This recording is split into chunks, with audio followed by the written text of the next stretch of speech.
శ్రామిక ఉత్సవ్ కళల ద్వారా కార్మిక జీవితాన్ని ప్రతిబింబించిన ఉద్యమాత్మక వేడుక. కష్టజీవుల పోరాటాలు, త్యాగాలు, ఆశయాలు గీతాలుగా, నృత్యాలుగా, నాట్యాలుగా రూపుదిద్దుకున్నాయి.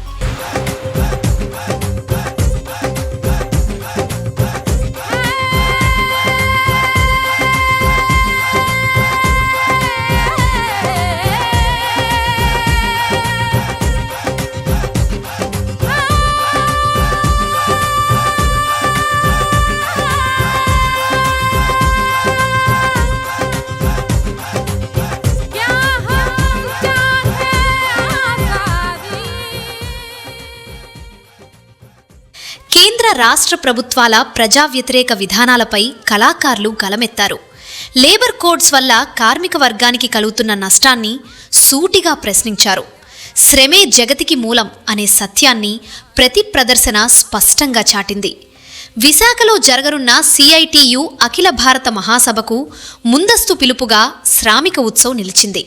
జానపద గీతాల నుంచి విప్లవ స్వరాల వరకు, జాలరి నృత్యం నుంచి గర్భా వరకు దేశవ్యాప్తంగా కార్మిక సంస్కృతిని ఏకతాటిపైకి తెచ్చింది. ఇది కేవలం ఉత్సవం కాదు, ఇది కార్మిక ఐక్యతకు ప్రతీక అయిన ఉద్యమ స్వరం.